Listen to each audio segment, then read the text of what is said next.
Hello everyone, welcome to back my new video. आज मैं इस वीडियो में बात करने वाला हूँ कॉलेज कैंपस के बारे में कि हमें किन सारी चीज़ों के बारे में ज़्यादा ध्यान रखी जानी चाहिए, मतलब रखना चाहिए साथ में।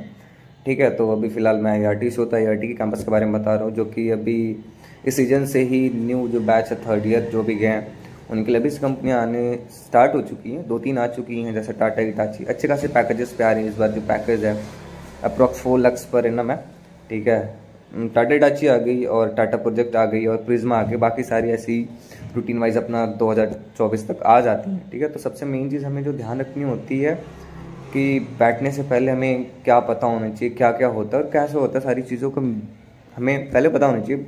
मतलब पहले से प्रिपेयर होकर जाना चाहिए, ताकि उस टाइम जब कंपनी आ जाती है फिर हम सोचते हैं यार ऐसा होता है, फिर दिक्कत हो जाए। सबसे मेन चीज़ क्या होती है, तो पॉइंट बाय पॉइंट बात करूँगा। ठीक है, तो आज का वीडियो जो फिलहाल हम यही बात करने वाले हैं।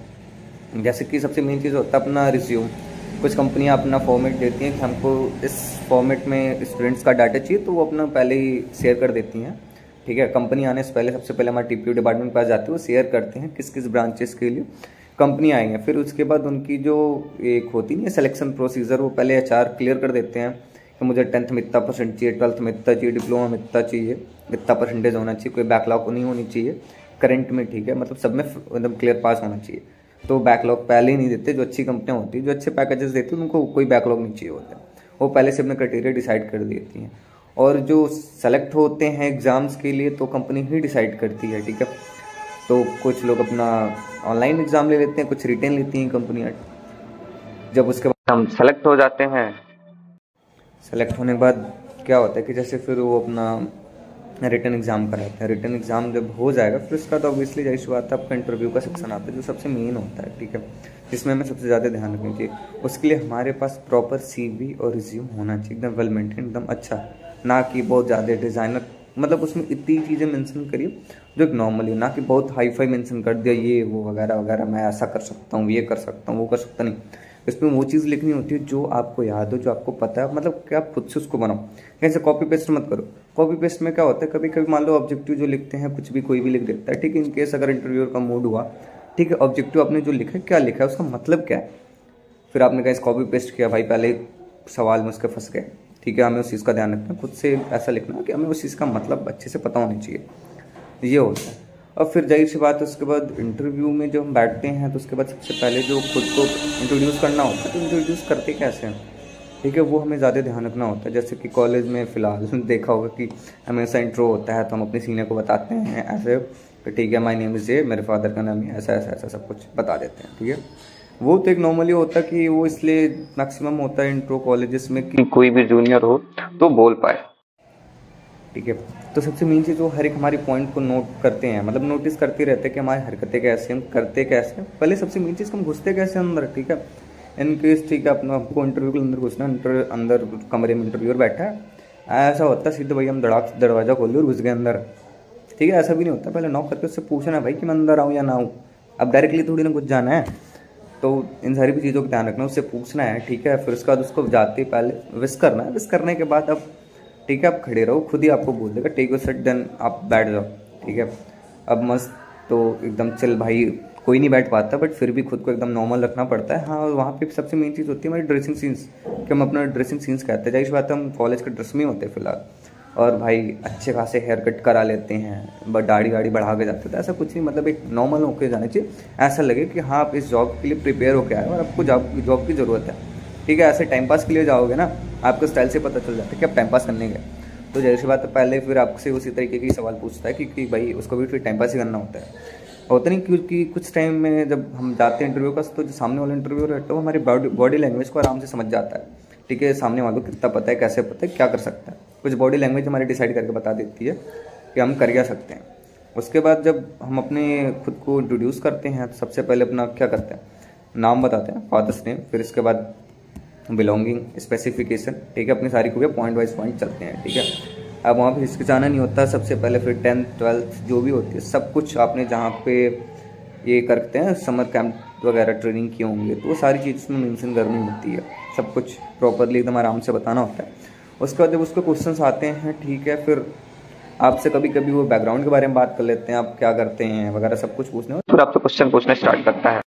जो क्वेश्चन हमसे पूछे जाते हैं हमारे टेक्निकल से पूछे जाते हैं। जैसे कि मैं मैकेनिकल से हूँ तो हमारी मैकेनिकल में कुछ स्पेसिफिक होते नहीं सब्जेक्ट जो बहुत ही आपको ही खुद से रियलाइज़ हो जाता है कि भाई सबसे टफ है ये हमारे लिए, और उसमें हमारी सबसे ज़्यादा बैंड बजती है, तो वो भी समझ लो वही से पूछते हैं वो।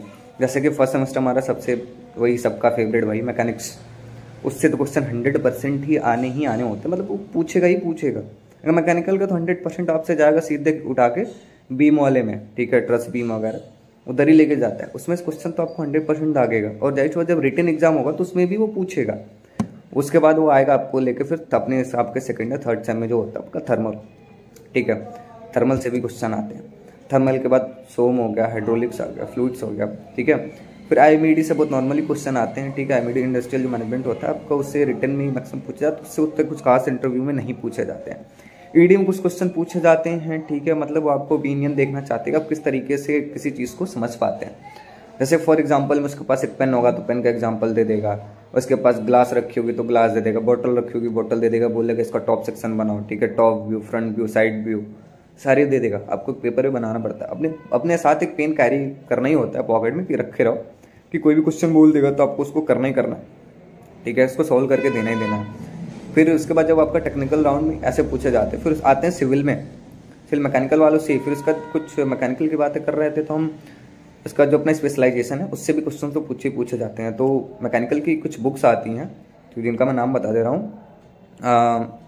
RS कुर्मी की होती है 5000 क्वेश्चन करके होती है क्वेश्चन बैंक, ठीक है। मैकेनिकल की होती है डिप्लोमा की क्वेश्चन बैंक, जो कि यार कहीं भी मिल जाती है, ऑनलाइन भी मिल जाती है और बुक स्टोर्स पे भी मिल जाती है। उस बुक से आपका जो यार कंपटीशन जितने भी एग्जाम्स होते हैं गवर्नमेंट, उससे भी क्वेश्चंस भाई बनते हैं। और जो भी हमारे कंपनीज आती हैं ना क्वेश्चन लेके भाई, वो भी उसी से ही मैक्सिमम बनाया जाता है, क्योंकि मैक्सिमम क्वेश्चन उससे ही मिलते हैं। मतलब हमें यार अगर उसको लेके पढ़ लिया तो भाई कुछ चांसेस बन जाते हैं कि क्वेश्चन फंसने के, मतलब खुद भी प्रिपेयर हो जाते हैं भाई। नॉर्मल कंपनी, प्राइवेट के लिए भी, गवर्नमेंट के लिए अगर पढ़ाई करने के लिए सबसे बेस्ट है भाई आपका वही RS कुर्मी 5000 क्वेश्चन जो आते हैं उसमें वही क्वेश्चन बैंक उठा लो। उसके बाद आ जाते हैं सिविल की बात करते हैं। सिविल की भी कुछ किताबें आती है, सिविल कैप्सूल करके, उनमें भी ऐसे क्वेश्चन बैंक करके आते हैं डिप्लोमा वालों के लिए, पॉलिटेक्निक वालों के लिए, जो कि मेन होता है, ठीक है।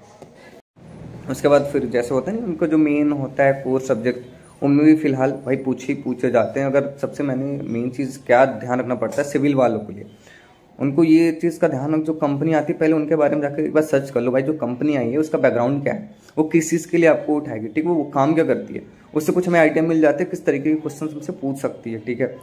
अगर कंस्ट्रक्शन के लिए आती है तो जाहिर सी बात है भाई उसके लिए जो मेन होता है आपको ले जाएगी, तो सिविल के काम के लिए ले जाने वाली है। तो स्टील वगैरह, स्टील के बारे में नॉलेज होना चाहिए, स्ट्रक्चर के बारे में पता होना चाहिए, सर्वे के बारे में पता होना चाहिए। और फिलहाल आपको जो मेन होता है इसका कंक्रीटिंग का मिक्स डिज़ाइन, ठीक है, डेंसिटी है स्टील की कितनी होती है, हर एक चीज़ की हमें फिलहाल पता होनी चाहिए।